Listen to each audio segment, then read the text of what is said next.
அதுக்கு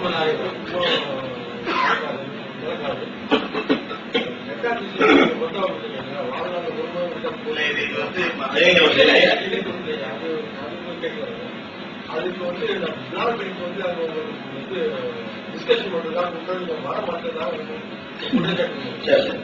அவர் கேட்ட கேள்வி என்னன்னு கேட்டா, இந்த ஜக்காத் சம்பந்தமா பிலால் பிலிப்ஸ் விவாதத்துக்கு என்னை கூப்பிட்டதாகவும், இந்தியாவுக்கு வந்திருக்கும் பொழுது கூப்பிட்டதாகவும், நான் வந்து அதை மறுத்து விட்டதாகவும், இங்க ஒரு பிரச்சாரம் நடப்பதாக வேற சில சகோதரர் வழியாகவும் கேள்விப்பட்டேன். சகோதரர் நல்ல நேரத்தில் அந்த கேள்வி சகோதரர் கேட்டிருக்கிறார்.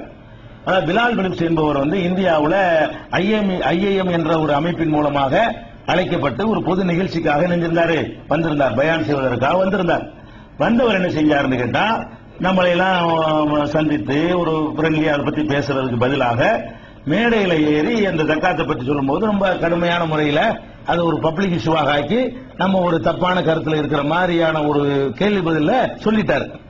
அப்புறம் என்ன பண்ணாங்கன்னா, அப்படி சொல்லிட்டாரு, அவர்கிட்ட நம்ம கலந்து பேசணும் அப்படின்னு சொல்லி என்ன கூப்பிட்டாங்க. நான் சொல்லிட்டேன், கலந்து பேசுறது வேற, விவாதம் வேற. இப்ப அவர் வந்து பப்ளிக்ல வச்சுட்டார். ரூமுக்குள்ள உட்கார்ந்து கலந்து பேசினா அதை வச்சதுதான். அவர்கிட்ட பேசுறதா இருந்தா பகிரங்க விவாதமா தான் நான் பண்ணுவேன். நான் சொன்னது ரூமுக்குள்ள வச்சு பேசல கூப்பிட்டாங்க. நீ ரூமுக்குள்ள வச்சு பேசுறா மேடையில பதில் சொல்ல முந்தைய செஞ்சிருக்கணும்.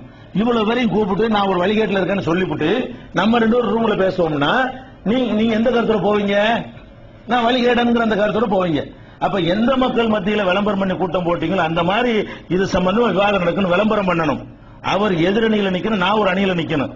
விவாதமா பண்ணுவதாக இருந்தால் நான் வருவேன். ரூமுக்குள்ள வச்சு பேசுறதா இருந்தால் அவர் பப்ளிக் பண்ணாம இருந்திருக்கணும்.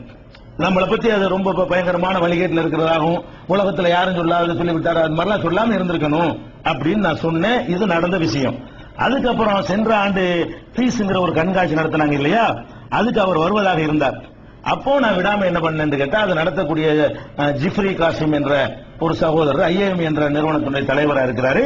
அவர் தான் அது ஆர்கனைசர்ல ஒரு ஆளா இருக்காரு. அவருக்கு போன போட்டு இந்த மாதிரி உங்களுடைய இன்விடேஷன்ல பார்த்த பிலால் பிலிப்ஸ் வருவதா இருக்கிறது, இந்த ஜக்காத் சம்பந்தமாக தேவையற்ற பித்தனாக்களை பொய் பிரச்சாரத்தை பரப்பிட்டு இருக்கிறாங்க.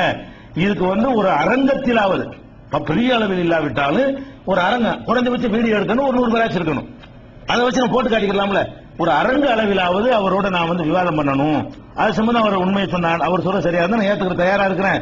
நான் சொல்ற சரியா அவர் ஏத்துக்கணும். இது மக்களுக்கு தெரிகிற மாதிரி இது நடக்கணும், எனக்கு ஒரு சம்மதம் வாங்கிட்டாங்கன்னு சொன்னேன். 2 நாள் கழிச்சு அவர் சொன்னாரு, அவர் தயார்னு சொல்லிட்டாரு, பிலால் பிலிப்ஸ் தயார்னு சொல்லிட்டாருன்னு சொன்னாங்க. நாங்க ரெடியாக குறிப்பெல்லாம் எடுத்து வைத்துக் கொண்டே இருந்தோம். அந்த பீஸ் கண்காட்சிக்கு அந்த சென்ற வருஷம் வரல. வர்றதாக நோட்டீஸ் எல்லாம் விளம்பரம் பண்ணார்கள், எங்களுக்கு வாக்களித்திருந்தார்கள். அவர் தான் அந்த நிகழ்ச்சிக்கு வராமல் போயிட்டார். தவிர வரல. அந்த பீஸ் கண்காட்சி நடத்தினாங்கல்ல, அந்த நிகழ்ச்சியில பேசுவதற்கு வருவார்னு விளம்பரம் செய்யப்பட்டு அவர் தான் வரல. இது நடந்த உண்மை. ஜிப்ரி காசிம் என்ற சகோதரர் வந்து நமக்கு மாற்று முகாமில் தான் இருக்கிறார். ஆனா இதை உண்மையா சொல்லுவார், நீங்க போன் பண்ணி கேட்டுக்கலாம். இதுல மறக்க மாட்டார். நான் இப்படி கேட்டனா ஏற்பாடு செய்யப்பட்டுச்சா இல்லையாங்கிறது.